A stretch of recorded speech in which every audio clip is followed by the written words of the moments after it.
ओम नमः शिवाय। बोलिए भोलेनाथ बाबा की जय, माता पार्वती की जय।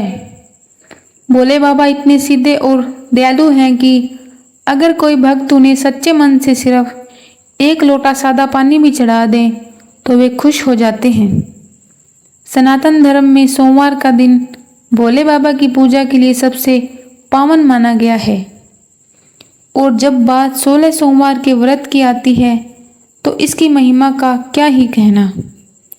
यह व्रत सिर्फ पूजा पाठ नहीं है, यह तो दुखियारे दिलों का सहारा है।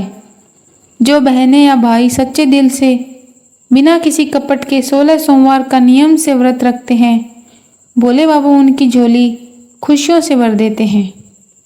मनचाहा वर पाना हो, घर में सुख शांति लानी हो, बीमारियों से छुटकारा पाना हो या रोती हुई आंखों में हंसी लानी हो, 16 सोमवार का व्रत हर दुख को हर लेता है।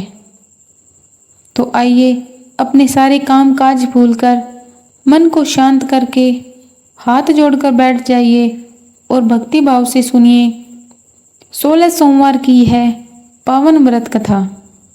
एक समय की बात है, हमारे प्यारे भोले बाबा अपनी अर्धांगिनी माता पार्वती के साथ धरती पर घूमने निकले। घूमते घूमते वे अमरावती नाम के एक बहुत ही सुंदर शहर में पहुँचे। अमरावती नगरी देखने में बहुत ही भली लगती थी। वहाँ के राजा ने भगवान शिव के लिए एक बड़ा ही विशाल और सुंदर मंदिर बनवाया था। भोले बाबा और माता पार्वती ने सोचा कि चलो कुछ दिन इसी मंदिर में आराम करते हैं। मंदिर का आंगन बहुत ही शांत और हवादार था। माता पार्वती का मन बड़ा खुश हुआ। उन्होंने भोले बाबा से हंसते हुए कहा, हे स्वामी, आज मौसम कितना प्यारा है, क्यों न हम दोनों बैठकर चौपड़ खेलें। शिवजी मुस्कुराए और बोले, ठीक है पार्वती, जैसा तुम कहो। और दोनों चौपड़ खेलने बैठ गए। उसी समय मंदिर का पुजारी वहां पूजा का सामान लेकर आया। माता पार्वती ने हंसी मजाक में पुजारी से पूछ लिया, पंडित जी, जरा देखकर बताओ तो हम दोनों में से यह खेल कौन जीतेगा। अब पुजारी ने बिना सोचे समझे, बिना खेल देख के ही झट से कह दिया, माते, इसमें पूछने वाली क्या बात है, जीत तो हमारे भगवान शिव जी की ही होगी।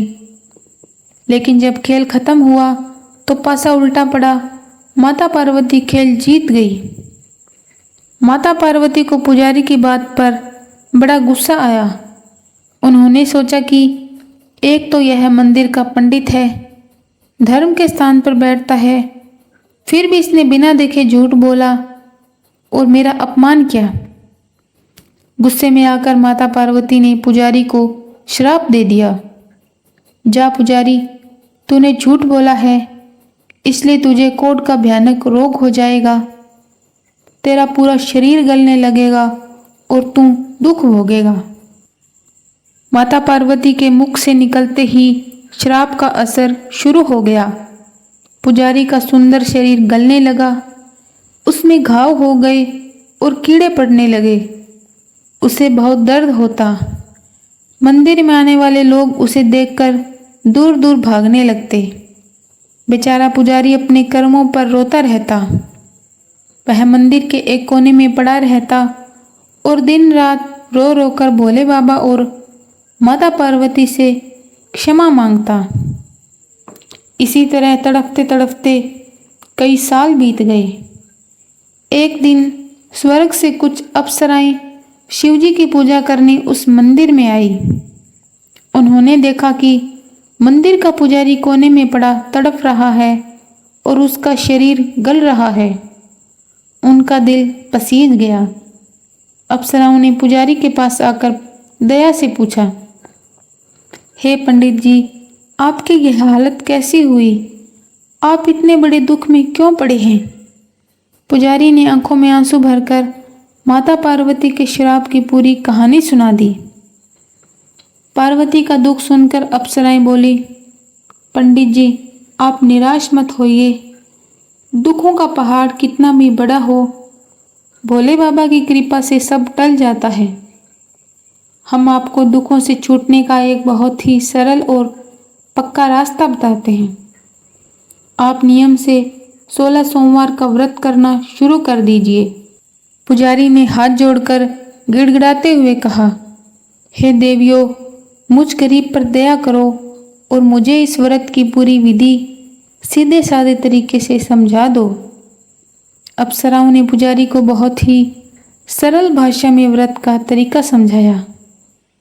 सोमवार के दिन सुबह सुबह जल्दी उठो, नहा धोकर साफ सुथरे कपड़े पहनो, फिर आधा किलो गेहूं का आटा लो। उस आटे में थोड़ा सा गुड़ और थोड़ा सा शुद्ध घी मिलाकर उसे अच्छी तरह छान लो। अब उस गूंथे हुए आटे के 3 बराबर बराबर हिस्से कर लो, 3 गोले बना लो। इसके बाद मंदिर जाओ, शिवजी महाराज की जल, चंदन, धूप और दिया जलाकर पूजा करो। पूजा करने के बाद आटे के जो 3 हिस्से तुमने बनाए हैं, उनमें से 2 हिस्से भगवान शिव के आगे भोग के रूप में रख दो और जो हिस्सा बचा है उसे भगवान का प्रसाद मानकर खुद रख लो। लेकिन ध्यान रहे, शाम के समय केवल वही एक हिस्सा खाकर अपना व्रत खोलना है। इसके अलावा पूरे दिन कुछ और अन्न नहीं खाना है। इसी तरह बिना नागा किए पूरे 16 सोमवार तक नियम से यह व्रत करो। जब 17वां सोमवार आए तब पाव भर गेहूं के आटे की बाटी बनाओ, उसमें घी और गुड़ मिलाकर बढ़िया चूरमा तैयार करो। उस चूरमे का भोग भोले बाबा को लगाओ। फिर मंदिर में आए सभी भक्तों, छोटे छोटे बच्चों और अपने परिवार में वह प्रसाद खुशी खुशी बांट दो और अंत में खुद भी थोड़ा सा प्रसाद खा लो। हे पुजारी, जो भी इंसान इस तरह 16 सोमवार का व्रत करता है, भोले बाबा उसके सारे पाप माफ कर देते हैं और उसकी झोली खुशियों से भर देते हैं। इतना कहकर अप्सराएं भगवान शिव को प्रणाम करके स्वर्ग लौट गई। पुजारी के मन में आस जगी। उसने आने वाले पहले सोमवार से ही पूरी लगन, श्रद्धा और नियम के साथ 16 सोमवार का व्रत रखना शुरू कर दिया। वह सुबह उठता, नहाता, आधा किलो आटे का प्रसाद बनाता, 2 हिस्से शिवजी को चढ़ाता और 1 हिस्सा शाम को खुद खाकर व्रत पूरा करता। नियम से व्रत करते करते जब पूरे 16 सोमवार बीत गए और 17वें सोमवार को पुजारी ने चूरमे का प्रसाद बनाकर सबको बांटा तो एक बड़ा ही अद्भुत चमत्कार हुआ। भगवान शिव की कृपा से पुजारी का कोढ़ का रोग रातों रात गायब हो गया। उसका शरीर सोने की तरह चमकने लगा, सारे घाव भर गए और वह एकदम ठीक चंगा हो गया। कुछ दिनों बाद भोले बाबा और माता पार्वती फिर से उसी अमरावती शहर के मंदिर में आए। जब माता पार्वती ने पुजारी को एकदम स्वस्थ, सुंदर और हंसते खेलते देखा तो वे हैरान रह गई। उन्होंने पुजारी को बुलाकर पूछा, पंडित जी, मेरा श्राप तो बहुत भारी था, तुम्हारा यह कोढ़ का रोग कैसे ठीक हो गया? तुमने ऐसा कौन सा उपाय किया? पुजारी ने माता पार्वती के चरणों में सिर झुकाकर कहा, हे जगजननी माँ, यह सब आपकी और भोले बाबा की असीम कृपा से हुआ है। मुझे अप्सराओं ने 16 सोमवार व्रत का रास्ता बताया था। मैंने वही व्रत किया और मेरा शरीर कंचन सा हो गया। माता पार्वती इस व्रत का चमत्कार देखकर बहुत प्रसन्न हुई। उस समय माता पार्वती अपने बेटे कार्तिकेय के रूठकर चले जाने से दुखी थी। उन्होंने विचार किया, मैं भी अपने पुत्र को वापस पाने के लिए यह व्रत करूंगी। माता पार्वती ने भी 16 सोमवार का व्रत रखा। व्रत का प्रभाव ऐसा हुआ कि कार्तिकेय जी का मन बदला और वे खुद ब खुद लौटकर अपनी माता के चरणों में आ गिरे। माता का हृदय खुशी से भर गया। तब से यह 16 सोमवार का व्रत तीनों लोकों में प्रसिद्ध हो गया। आइए अब इस व्रत की एक और सुंदर कहानी सुनते हैं। एक समय की बात है, कांचीपुरम नाम का एक राज्य था। वहाँ के राजा की एक बहुत ही गुणी और सुंदर बेटी थी। जब राजकुमारी शादी के लायक हुई तो उसने मन ही मन एक हठ कर लिया। उसने प्रतिज्ञा की, मैं उसी पुरुष से विवाह करूंगी जिसके गले में हमारी राजहथनी जाकर वरमाला डालेगी। राजा ने अपनी बेटी के लिए एक बहुत ही बड़े स्वयंवर का आयोजन किया। देश विदेश से बड़े बड़े सुंदर राजकुमार, राजा और धनवान लोग उस स्वयंवर में आए। सब सज जाकर बैठे थे। उसी नगर में एक गरीब ब्राह्मण का बेटा रहता था।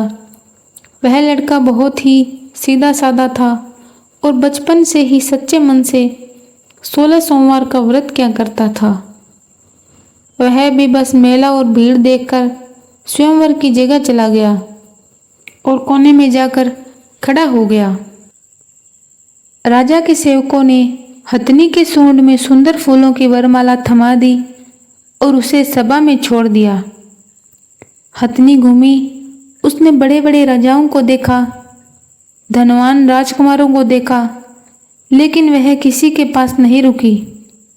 वह सीधे चलती हुई उस भीड़ के कोने में खड़े गरीब ब्राह्मण के लड़के के पास पहुंची और बड़े प्यार से उस वरमाला उस गरीब लड़के के गले में डाल दी।